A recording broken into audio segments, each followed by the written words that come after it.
Monsieur le Président, distingués membres du Conseil de sécurité, Excellences, Mesdames et Messieurs, je vous remercie de m'offrir l'occasion de m'adresser à ce Conseil pour faire le point sur les derniers développements dans la région du Croatie.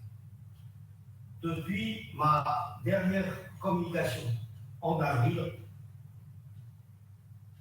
des évolutions importantes ont été enregistrées sur le plan diplomatique. Ainsi est-il né un réel espoir pour l'établissement d'un cessez-le-feu qui permettrait d'ouvrir la voie vers un règlement durable et définitif dans l'Est de la RDC. Tout d'abord, la facilitation américaine a permis le 27 juin à Washington la signature d'un accord de paix pour la République démocratique du Congo, RDC, et le Rwanda. Je remercie les États-Unis pour leur contribution essentielle à cette avancée majeure. Depuis lors, plusieurs réunions des mécanismes établis dans le cadre de cet accord ont eu lieu et ont abouti, entre autres, à l'adoption d'un ordre opérationnel pour la mise en œuvre à partir du 1er octobre du concept des opérations pour la neutralisation des forces démocratiques de libération du Rwanda, FDLR, et la levée des mesures défensives prises par le Rwanda. Ensuite, je voudrais aussi saluer les efforts inlassables du Qatar qui ont abouti à la signature d'une déclaration de principe le 19 juillet dernier et un accord sur un mécanisme d'échange de prisonniers début septembre. J'espère que la prochaine session des négociations entre les autorités de la RDC et le M23 reprendra rapidement et aboutira à la conclusion d'un accord de paix global. Enfin, sous l'impulsion de l'Union africaine, les processus africains régionaux ont été rationalisés, permettant un renforcement de leur coordination et de leur cohésion.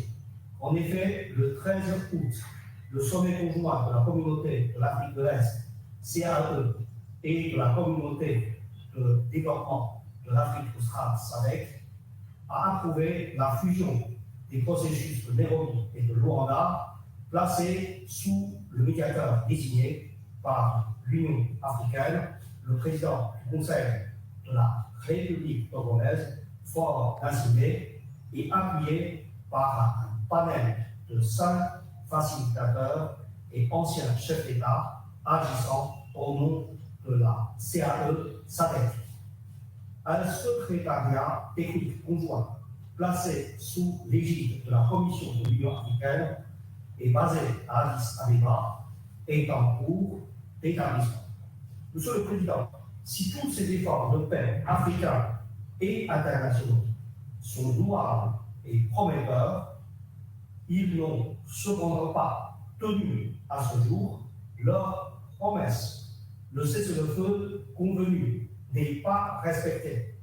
Après une brève accalmie, les parties au conflit se sont renforcées et ont repris les opérations militaires. La situation humanitaire demeure catastrophique. L'accès humanitaire reste problématique. Des violations graves des droits de l'homme continuent à être enregistrées et les déplacements de population se sont également aggravés. Comme l'a rappelé la représentante spéciale Bintou Keita lors de sa présentation au Conseil de sécurité du 30 septembre, la détérioration de la situation sur le terrain laisse entrevoir une tendance dangereuse qui risque de menacer la stabilité régionale. Je partage ce constat. la situation alarmante sur le terrain, marquée par un déplacement des lignes de front vers le sud Kivu, font peser le risque d'un embrasement régional qui réduirait à néant tous les efforts de paix consentis actuellement. Monsieur le Président, distingués membres du Conseil, dans ce contexte particulièrement inquiétant, que peut-on faire de plus pour mettre fin aux souffrances des populations, éviter une aggravation du conflit ainsi qu'une déstabilisation de l'ensemble de la sous-région des Grands Lacs? Permettez-moi de partager quelques priorités susceptibles d'aider à la résolution de la crise, pour peu qu'on travaille tous ensemble vers notre objectif commun, la paix. La toute première priorité doit être un cessez-le-feu immédiat, effectif et inconditionnel. J'appelle toutes les parties sur le terrain au respect des résolutions pertinentes du Conseil de sécurité ainsi que des engagements pris au titre de l'accord de Washington et de la déclaration de Doha. Deuxièmement, il nous faut accorder tout le soutien possible, politique et technique nécessaire à la mise en œuvre de l'accord de Washington et à l'aboutissement du processus de Doha. Mon bureau, aux côtés des entités onusiennes de la région, demeure à la disposition des parties, des facilitateurs et des facilitatrices de ces deux processus pour soutenir la mise en œuvre des dispositions pertinentes, notamment en matière de rapatriement des groupes armés étrangers, de mobilisation de ressources et de traitement des causes profondes du conflit. Je suis heureux de souligner qu'un travail de coordination des efforts de la MONUSCO, UNOAO, UNOCA et de mon bureau est en cours afin d'optimiser le soutien des Nations Unies aux efforts de paix sur la base de nos mandats respectifs et des avantages comparatifs. Nous disposons d'une offre de soutien global et complémentaire aux efforts des partenaires africains et internationaux. Je saisis cette occasion pour saluer et encourager les discussions en cours sur la coopération économique régionale, dimension prometteuse du processus de Washington, sachant que parmi les éléments structurels de la crise se trouve la question de l'exploitation illicite des ressources naturelles. Sur ce volet, mon bureau compte poursuivre son plaidoyer et son soutien technique à la conférence internationale sur la région des Grands Lacs, CIRGL, pour le renforcement des mécanismes de traçabilité, de redevabilité et de transparence dans les chaînes d'approvisionnement des minerais dans la région. Mon bureau demeure également à la disposition des parties et des facilitateurs pour appuyer ou contribuer sur la base de notre expertise ce nouveau cadre d'intégration économique régionale en gestation. Troisièmement, des efforts complémentaires, supplémentaires sont nécessaires pour garantir une médiation africaine unifiée et efficace. Je compte poursuivre les bons offices du secrétaire général ainsi que mon travail de coordination des efforts des partenaires internationaux, notamment au sein du groupe international de contact sur la région du Grand Lac, afin de soutenir l'Union africaine dans ses efforts de paix. Dans ce cadre, nous allons continuer nos échanges avec l'Union africaine, tant au niveau de la Commission qu'avec le leadership de la conférence des chefs d'État, afin de renforcer la coordination et le partenariat UA-ONU sur le règlement de la crise dans l'Est de la RDC. Je saisis cette opportunité pour réitérer ma disponibilité entière à accompagner à leur demande les efforts du président Lorenzo en tant que président en exercice de l'Union africaine, du président Faure Gnassingbé en tant que médiateur de l'Union africaine, ainsi que les panels des facilitateurs et des facilitatrices. Parallèlement, je continuerai à travers le mandat régional qui m'a été confié à jouer le rôle de catalyseur d'entente entre les pays de la région qui sont affectés de façon différente par ce conflit et qui ont donc des perspectives différentes à faire valoir. Une cohérence des visions est cruciale pour faire percevoir auprès de tous les protagonistes l'intérêt supérieur de la paix et de la coopération dans la région.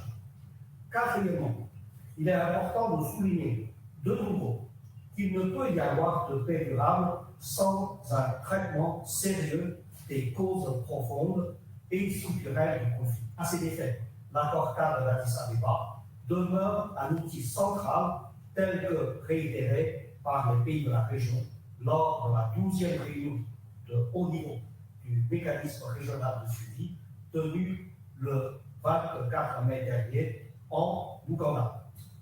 Je compte poursuivre donc les efforts pour la revitalisation de l'accord cadre qui offrira un meilleur suivi et une plus grande redevabilité pour la mise en œuvre des engagements pris.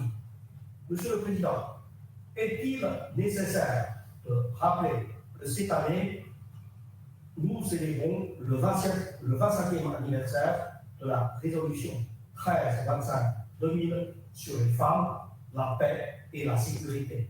C'est fort de l'esprit de cette résolution du Conseil que je continue de travailler avec l'envoyé spécial de l'Union africaine pour les femmes, la paix et la sécurité, l'ambassadrice Bouna, en vue de renforcer le rôle des femmes dans les processus de paix en cours. Dans le même élan, en collaboration avec la MONUSCO, mon bureau a apporté son soutien à la mission à Kinshasa en juillet dernier des facilitatrices et anciennes présidentes, Mme Catherine Storpa-Gonza et Mme Sarlé Mok-Zébé, respectivement en charge des questions d'inclusion des femmes, de la société civile et des questions humanitaires au sein du panel. Je suis heureux de signaler que des préparatifs sont en cours pour d'autres missions dans l'Est de la RDC et la région. Distingués membres du Conseil, les priorités que je viens d'énumérer visent à tirer profit des atouts, des mandats et des expertises des uns et des autres, prenant en compte l'ensemble des dimensions complexes de ce conflit. Je vous demande humblement d'appuyer ces démarches, de prendre toute la mesure de la dimension régionale de ce conflit, d'user de votre poids et de tous les leviers à votre disposition en tant que membre du Conseil de sécurité pour faire respecter la mise en œuvre de la résolution 2773, votre résolution. Mais nous devons aussi reconnaître, en tant que communauté internationale, que toutes nos actions, toutes nos résolutions ne pourront pas avoir d'effet sur le terrain si les parties elles-mêmes ne sont pas prêtes à faire la paix. C'est pourquoi, et ce sera mon mot de conclusion, j'en appelle aux premiers concernés, à savoir aux pays frères de la région, à reprendre un dialogue direct et franc et à prendre toutes les dispositions nécessaires pour mettre fin à cette guerre une fois pour toutes. Je vous remercie.